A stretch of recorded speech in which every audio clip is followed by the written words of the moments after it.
Medina रज़ा YouTube channel को subscribe करना न भूलें। प्लीज़ बेल आइकन प्रेस करें। कौन सा वो गुनाह है जो मुस्लिम उम्मा के अंदर मौजूद नहीं? बड़े बड़े जराइम, बड़े बड़े गुनाह, बल्कि वो गुनाह कर रहे हैं जिसमें आसमान फट के जमीन पे गिर जाए। पता है एक गुनाह ऐसा भी है जिसकी वजह से आसमान फटने लगता है। अगर फरिश्ते न पकड़ ले तो आसमान फट करके गिरे। वो कौन सा गुनाह है? अल्लाह अकबर। हजरत सैयदना फकीह अबुल्लाह समरकंदी फरमाते हैं कि जब कोई मर्द किसी मर्द के साथ बदफेली करता है, जब कोई नौजवान किसी नौजवान के साथ बदफेली करता है, तो उस वक्त अल्लाह का अर्श कांपने लगता है।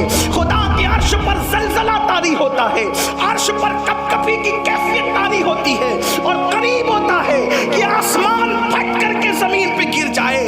फरिश्ते आसमान के कोने पकड़कर कुल हु अल्लाह शरीफ की तिलावत शुरू कर देते हैं और आसमान के फरिश्ते जब कुल हु अल्लाह अहद की तिलावत करते हैं तो उनकी तिलावत की बरकत से वो कैफियत खत्म हो जाती है। आप मुझे बताएं, क्या ये गुनाह कौम मुस्लिम में मौजूद नहीं? अल्लाह के रसूल अलैहिस्सलाम ने फरमाया एक करीब क़यामत ज़माना आएगा, लड़के लड़कों के साथ बुराई करेंगे। ऐसे लड़कियों के पर जैसे गैरत की जाती है वैसे लड़कों पे गैरत की जाएगी। जैसे लड़कियों से मंगनी की जाती है वैसे लड़कों से मंगनियाँ की जाएगी। ये हालात होंगे, ये सारे जराइम मौजूद, ज़िना मौजूद, शराब मौजूद, ये सारे जराइम मौजूद है। उसके बाद इंसान क्या सोचता है? मौलाना मैं मुसलमान हूँ, मुसलमान, मैं जन्नत में नहीं जाऊंगा तो कौन जाएगा? और उसके बाद बड़ी माजरत के साथ कुछ ऐसे स्टेज पर कुछ ऐसे गैर जिम्मेदार लोग भी आते हैं जो इसी कौम को, जो सूद के धंधे कर रही है, जो शराब के धंधे कर रही है, जो दाढ़ियां मुड़ाकर गटरों में फेंक रही है, जिन्होंने मस्जिदों को वीरान कर दिया है। ये हफ्ते में जुमा के दिन 2 रकअत के सिवा इनकी अक्सरियत नमाज पढ़ने के लिए नहीं आती। हाँ हाँ, ये उलमा को 2 कौड़ी का इमाम कहते हैं, ये उलमा को 2 कौड़ी का आलिम कहते हैं। अल्लाह अकबर, उलमा की तौहीन करते हैं। हालांकि वल्लाह आलिम को नायब रसूल मुस्तफा जान रहमत ने फरमाया, यहाँ तक फरमाया गया जो आलिम की तौहीन करेगा मरते वक्त उस ज़बान पे कलमा नहीं आएगा।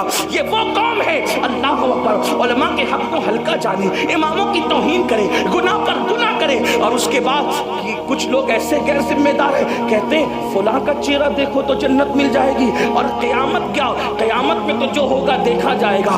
इस तरीके की बात मैं पूछता हूँ मेरे भाई, क्या ये बात सिद्दीक़ अकबर को नहीं पता थी कि जो होगा देखा जाएगा? फारूक आज़म को न पता थी कि जो होगा देखा जाएगा? रसूल सल्लल्लाहु अलैहि वसल्लम फरमाते हैं नाप तोल में कमी करना यानी कि कम नापना ये भी गुनाह कबीरा है, बड़े गुनाहों में से है। इसी तरह किसी पर तोहमत लगाना यानी कि किसी के मुतालिक ये कहना कि ये तो चोर है, पता उसने चोरी की आपको नहीं पता, किसी से सुन लिया कह दिया ये चोर है। किसी औरत पर तोहमत लगा दी कि इसका तो फलां के साथ है, किसी मर्द पे तोहमत लगा दिया कि इसका तो फलां के साथ ऐसा है, इसका तो ये है और उसका तो वो है, यानी उस बारे में आपको कोई तहकीक नहीं है। अगर किसी के मामले में तहकीक हो भी तो हमें हुक्म ये दिया गया है कि उस पे पर्दे डाल दो, तोहमत मत लगाओ। तोहमत का मतलब ये होता है कि जिस इंसान के अंदर ऐसी बुराई नहीं है और तुम उसकी तरफ बुराई को मंसूब कर दो, उसको कहते तोहमत लगाना, और ये गुनाह कबीरा है। अल्लाह के रसूल सल्लल्लाहु अलैहि वसल्लम के गुलामों, फरमाया गया जो किसी ईमान वाले पे तोहमत लगाएगा उस वक्त तक उसको मौत नहीं आएगी जब तक कि वो तोहमत लग करके वो जलील नहीं हो जाता। इसलिए किसी पर तोहमत मत लगाओ कि ये चोर है, ये डाकू है, ये लुटेरा, ऐसा है, ये वैसा है। आजकल लोग किसी पर तोहमत लगाने में डरते नहीं, बल्कि अब तो लोग गुनाह को गुनाह भी नहीं समझते। लेकिन याद रखना ये जिहालत की वजह से है, अल्लाह की खशियत लोगों के दिलों से निकल गई इस वजह से है, अल्लाह का खौफ लोगों के दिलों से निकल गया इस वजह से है। तो तोहमत लगाना भी गुनाह कबीरा है।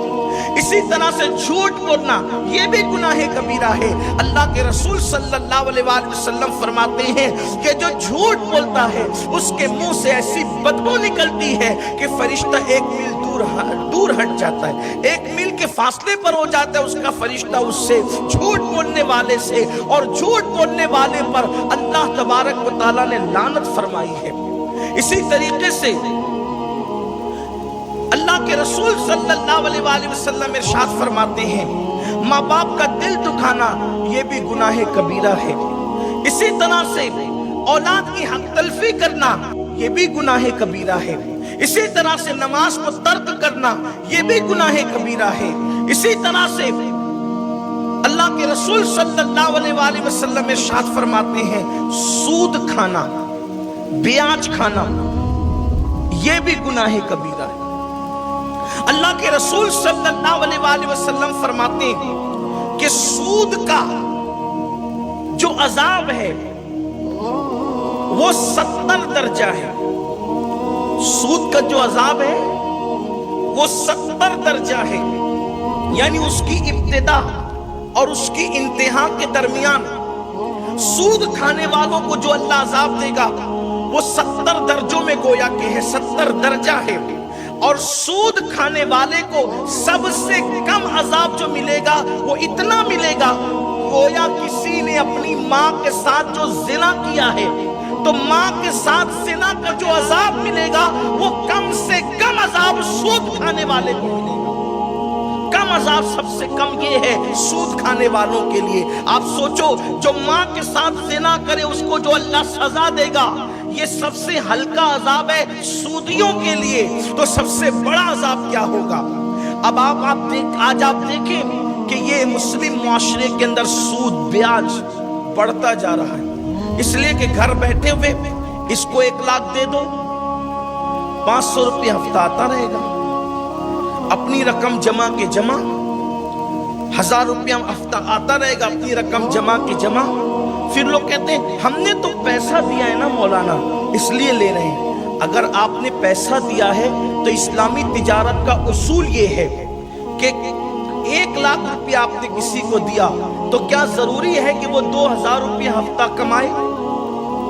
ایک بات، اور دوسری بات کیا ضروری ہے کہ معاذ اللہ ثم معاذ اللہ کہ اس کے اندر ہمیشہ منافع ہو، کبھی نقصان نہ ہو؟